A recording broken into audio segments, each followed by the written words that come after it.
एक ऐसा गरीब लड़का जिसके पास एक वक्त का खाना भी नहीं था और आगे चलकर इसी लड़के ने 1 लाख करोड़ रुपए की कंपनी बना दी। ये कहानी है हुंडई के फाउंडर चंग जू यंग की। हेलो दोस्तों, मेरा नाम है आलोक शुक्ला और एक बार फिर मैं आ चुका हूँ एक और कंपनी की सक्सेस स्टोरी के साथ जिसका नेम है हुंडई। तो वीडियो को लाइक और शेयर कर दो और ऐसे ही नॉलेजेबल वीडियोस के लिए सब्सक्राइब कर लो। तो बढ़ते हैं स्टोरी की तरफ। चंग जू यंग का जन्म 1915 में कोरिया के एक छोटे से गांव में हुआ था। यंग का सपना था एक स्कूल टीचर बनने का, लेकिन फैमिली की आर्थिक स्थिति इतनी खराब थी कि वो अपनी एजुकेशन भी पूरी नहीं कर पाए। एक वक्त के खाने के लिए 17 घंटे तक खेतों में काम करना पड़ता था। जरूरी मेडिकल केयर तो भूल ही जाओ। चंग को लकड़ियां बेचने के लिए कई बार पास के शहर जाना पड़ता था। वहां लोगों को अच्छा खाना और अच्छे कपड़े पहनते देख चंग अपनी लाइफ से फ्रस्ट्रेट होने लगे थे और एक दिन उन्होंने न्यूज़पेपर में पढ़ा कि पास के ही एक शहर में एक कंस्ट्रक्शन हो रहा है जहां पर लेबर की ज़रूरत है। फिर क्या था, 1932 में मात्र 16 साल की उम्र में चंग ने अपने एक दोस्त के साथ घर छोड़ दिया। 160 किलोमीटर चलने के बाद चंग कुआन शहर पहुंचे और वहां कंस्ट्रक्शन लेबरर का काम करने लगे। काम बहुत ज़्यादा था लेकिन कमाई कम। फिर भी चंग बहुत ज़्यादा खुश थे क्योंकि पहली बार वो इंडिपेंडेंटली कुछ कमा पा रहे थे। करीब 2 महीने काम करने के बाद वो पकड़े जाते हैं। चंग के फादर उन्हें ढूंढ लेते हैं और अपने साथ घर ले जाते हैं। इन 2 महीने के काम ने चंग के अंदर कंस्ट्रक्शन और सिविल इंजीनियरिंग का पैशन जगा दिया था। चंग समझ चुके थे कि खेती से वो अपनी गरीबी को ख़त्म नहीं कर पाएंगे, इसलिए उन्होंने 2 बार और भागने का प्रयास किया लेकिन हर बार पकड़े गए। फाइनली 1934 में 18 की एज में वो एक बार फिर भागे और इस बार उन्हें सफलता मिली और उन्हें कोई नहीं रोक पाया। वो सियोल पहुंचते हैं और वहां उन्होंने जो काम मिला वो किया। पहले लेबरर, फैक्ट्री वर्कर और फिर बेकिंग राइस स्टोर में उन्होंने डिलीवरी बॉय की जॉब मिली। धीरे धीरे चंग के काम से सभी बहुत ज़्यादा खुश होने लगे।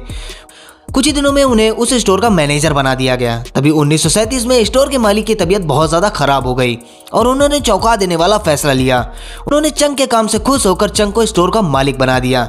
चंग ने बहुत मेहनत की, कस्टमर ट्रस्ट को बनाया और बिजनेस को नई ऊंचाइयों पर ले गए। तभी एक ऐसी घटना हुई जिसने सब कुछ बदल कर रख दिया। ये टाइम था वर्ल्ड वॉर 2 का और कोरिया जापान के अंदर आता था। जापानीज चाहते थे कि वार के समय उनकी आर्मी को सफिशिएंट राइस मिल सके, इसलिए उन्होंने सारी राइस शॉप को एक्वायर कर लिया। चंग का इतनी मेहनत से खड़ा किया हुआ बिजनेस उनसे छीन लिया गया। चंग अब ऐसा बिजनेस ढूंढ रहे थे जिसमें जापानीज का कोई इंटरफेरेंस ना हो। बहुत जल्दी उन्हें कार रिपेयर शॉप का आइडिया आया और उन्होंने बैंक से 3500 वॉन का लोन लिया और अपनी कार रिपेयर शॉप की शुरुआत की। लेकिन उनके साथ फिर एक ट्रेजेडी हो गई और इस बार कार शॉप में ही आग लग गई थी। चंग बहुत ज़्यादा परेशान थे। बैंक का लोन भी चुकाना था और कस्टमर के हुए लॉसेस के लिए उन्हें कंपनसेट भी करना था। ऐसे में कोई आम आदमी होता तो गिव अप कर देता, लेकिन चंग दोबारा से खड़े हुए और एक फ्रेश लोन लिया और फिर से अपनी एक कार रिपेयर शॉप की शुरुआत की। चंग ने देखा कि कस्टमर की सबसे बड़ी प्रॉब्लम थी उनकी कार्स को रिपेयर होने में काफ़ी टाइम लग रहा था। तब चंग ने अपनी स्पीड को ही अपना मोटो बनाया। कार को अदर गैराज 20 दिन में ठीक करते थे, चंग मात्र 5 दिनों में ही उससे ठीक करके दे देते थे। इससे मार्केट में उनका काफ़ी नाम हुआ और चंग का बिजनेस जोर पकड़ने लगा और 1943 तक उनकी वर्क फोर्स 80 लोगों की हो चुकी थी। अब तक उन्होंने अपने सारे लोन चुका दिए थे और अपनी फैमिली को भी सियोल में सेटल कर लिया था। तभी एक और डिजास्टर हुआ।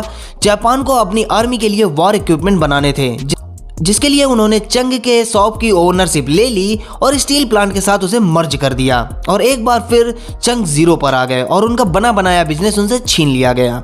उन्हें फैमिली के साथ गांव वापस आना पड़ा, लेकिन इस बार उनके पास 50,000 वॉन की सेविंग थी और वो जानते थे कि वो फिर से एक बिजनेस बड़ी आसानी से खड़ा कर लेंगे। वॉर खत्म होने के बाद कोरिया में जापान का इन्फ्लुएंस भी खत्म हो गया और कोरिया के नॉर्दर्न पार्ट में सोवियत यूनियन का इन्फ्लुएंस था और साउथ में अमेरिका का। इसी के चलते कोरिया नॉर्थ और साउथ में डिवाइड हो गया था। 1946 में चंग वापस सियोल आ जाते हैं और अपना कार रिपेयर बिजनेस फिर से शुरू करते हैं, लेकिन इस बार इसका नाम हुंडई ऑटो सर्विस था। हुंडई मतलब मॉडर्न। कार रिपेयर बिजनेस अच्छा चल रहा था। तभी चंग ने नोटिस किया कि अमेरिका अपने फोर्सेस के लिए बिल्डिंग्स बना रहा है। उन्होंने एक बड़ी अपॉर्चुनिटी को स्पॉट किया। 1947 में हुंडई सिविल वर्क्स कंपनी को शुरू किया। शुरुआत में उन्हें छोटे मोटे ही काम मिल रहे थे, लेकिन 1950 आते आते तक उन्हें मेजर कंस्ट्रक्शन वर्क भी मिलने लगे और यही उनका मेजर बिजनेस भी बन चुका था। तभी एक और ट्रेजेडी उनका इंतजार कर रही थी। नॉर्थ कोरिया साउथ कोरिया पर हमला कर देता है, जिसकी वजह से चंग को अपना काम बंद करके सारी सेविंग्स के साथ पुशान शहर भागना पड़ता है। लेकिन वो हाथ पर हाथ धरे बैठ नहीं सकते थे। अमेरिकन आर्मी साउथ कोरिया के साथ मिलकर लड़ रही थी और अमेरिकन को टेंट, वेयर हाउस और आर्मी हेडक्वार्टर्स की जरूरत थी। चंग को पता था कि अमेरिका के पास पैसों की कमी नहीं है, बस उन्हें एक रिलायबल और टाइमली डिलीवर करने वाला कोई इंसान चाहिए था। चंग ने अमेरिकन्स को वही दिया। एक छोटी सी टीम से वापस शुरू किया और कई बार उन्हें लॉसेस भी हुए, लेकिन चंग ने एक बार जवान देने के बाद कोई भी काम बीच में नहीं छोड़ा और इसी बिहेवियर के कारण वॉर खत्म होने के बाद भी अमेरिका से उनको कॉन्ट्रैक्ट मिलते रहे। वहीं साउथ कोरिया भी अपनी कंट्री को रीबिल्ड कर रही थी और उन्होंने ब्रिज, डैम्स और रोड को तेजी से बिल्ड करना शुरू कर दिया, जिसमें हुंडई का भी काफी मेजर रोल था। कोरिया का सोयंग डैम और उनका सबसे बड़ा एक्सप्रेसवे क्योंगबो एक्सप्रेसवे हुंडई ने ही बनाया है। चंग को बहुत सक्सेस मिली, लेकिन वो अभी खुश नहीं थे। अब 1000 किलोमीटर रोड बनाने के बाद उन पर दौड़ने वाली कार बनाने की बारी थी। 1967 में उन्होंने शुरुआत की हुंडई मोटर्स कंपनी की और 1968 में वो फोर्ड के साथ मिलकर उनकी कर्टिना कार को असेंबल करने वाले थे। 2 साल तक दोनों कंपनी का ये जॉइंट वेंचर सक्सेसफुली चला। उसके बाद दोनों के बीच में कॉन्फ्लिक्ट्स आने शुरू हो गए। फोर्ड नहीं चाहता था कि हुंडई अपनी कार्स बनाए, इसीलिए चंग ने 1973 में ये पार्टनरशिप खत्म कर दी। जनरल मोटर्स और फॉक्सवैगन से डील करने की कोशिश की, लेकिन निराशा ही हाथ लगी। उसी साल उन्होंने जापान की कंपनी मित्सुबिशी मोटर्स के साथ एग्रीमेंट साइन किया। मित्सुबिशी कार बनाने की टेक्नोलॉजी देने को तैयार हो गया था। तभी साउथ कोरिया गवर्नमेंट ने एक आदेश निकाला कि ऑटो कंपनी को एक सिटीजन कार बनानी है जो अफोर्डेबल हो, रिलायबल हो और उसमें साउथ कोरिया के बनाए हुए पार्ट्स ही यूज हों। 1976 में चंग ने एक नया प्लांट सेटअप किया और हुंडई ने बनाई साउथ कोरिया की mass production car Hyundai Pony.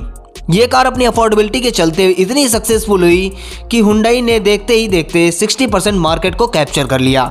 South Korea की कार मार्केट सिर्फ 30,000 कार्स का था, जो प्रॉफिटेबल होने के लिए बिल्कुल सफिशिएंट नहीं था। तो Hyundai Pony South Korea market में जितनी बड़ी सक्सेस थी, ओवरसीज मार्केट में उतनी ही बड़ी फेलियर थी।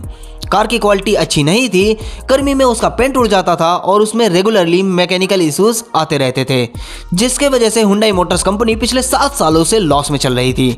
लोगों ने चंग को कंपनी बंद करने का सुझाव दिया, लेकिन चंग ने एक और फैक्ट्री यूनिट डाली जिसमें 3 लाख कार्स बन सकती थी, क्योंकि वो जानते थे कि आगे कार्स की डिमांड साउथ कोरिया में बढ़ने वाली है और इन कार्स को अदर कंट्रीज में एक्सपोर्ट करने के लिए तैयार किया जा रहा था। तो 1980 में ये फैक्ट्री रेडी हुई और 1982 में हुंडई ने कई सारे इंप्रूवमेंट्स के साथ अपनी पोनी 2 कार को लॉन्च किया। ये कार न सिर्फ साउथ कोरिया में सक्सेसफुल रही, बल्कि इसे अफ्रीका, लैटिन अमेरिका और कनाडा में सक्सेसफुली एक्सपोर्ट भी किया गया। अगले कुछ सालों में हुंडई 4 लाख कार बेचकर प्रॉफिटेबल हो चुकी थी और एक सक्सेसफुल कंपनी के रूप में ग्रो कर रही थी। लेकिन अभी भी सबसे बड़ी मार्केट अमेरिका को क्रैक करना बाकी था। एक सक्सेसफुल और बिग कार कंपनी बनने के लिए अमेरिका में सक्सेसफुल होना बहुत जरूरी था। हुंडई ने स्टडी किया कि Japan compact car segment capture कर रखा है और यूएसए में मिड और लार्ज साइज मार्केट में कट थ्रोट कंपटीशन है, इसलिए हुंडई ने सब कॉम्पैक्ट मार्केट में टारगेट किया जिसमें बिल्कुल जीरो कंपटीशन था। और हुंडई ने देखा कि यूएसए में सेकेंड हैंड कार्स मार्केट बहुत बड़ा है, तो हुंडई ने यूएसए मार्केट को सेकेंड हैंड प्राइस में अपनी न्यू कार हुंडई एक्सेल को ऑफर किया 5 साल वारंटी के साथ। 1986 में हुंडई ने यूएसए में 1,70,000 एक्सेल बेची और 1987 में करीब 2,60,000 और इन दोनों सालों में Excel top selling imported car बन गई थी। हुंडई ग्लोबल लेवल पर एक मेजर कार कंपनी की तरह एस्टैब्लिश हो गई और इसी साल 72 वर्ष की उम्र में चंग ने हुंडई से रिटायरमेंट ले लिया और उनके बाद उनके भाई और बेटों ने इस कंपनी को चलाया। हुंडई आज वर्ल्ड की 3rd लार्जेस्ट कंपनी बन चुकी है। वैसे तो हुंडई कार कंपनी की तरह जानी जाती है, लेकिन हुंडई में 42 अलग अलग कंपनीज हैं। तो इतनी गरीबी से उठकर इतने सारे फेलियर को फेस करने के बाद 1 लाख करोड़ रुपए की सक्सेसफुल कंपनी बनाने तक का सफर चंग जू यंग ने तय किया। वो कहते हैं ना, जहां चाह है वहां राह है। इस तरह चंग ने अपने सभी सपनों को पूरा किया। तो फेलियर सबकी लाइफ में आता है, बट उनसे लड़कर आपको चंग जैसी सक्सेस पानी है या गरीबी को दोष देते हुए मर जाना है, ये आपके हाथों में है। तो ये थी कहानी हुंडई की। आपको अगर वीडियो पसंद आया हो तो लाइक करो और अपने उन दोस्तों के साथ शेयर करो जिनके साथ आप सक्सेसफुल होना चाहते हो। और ऐसे ही नॉलेजेबल वीडियोस के लिए सब्सक्राइब कर लो। मिलते हैं आपसे किसी और वीडियो में किसी और कंपनी के साथ। तब तक के लिए बाय बाय।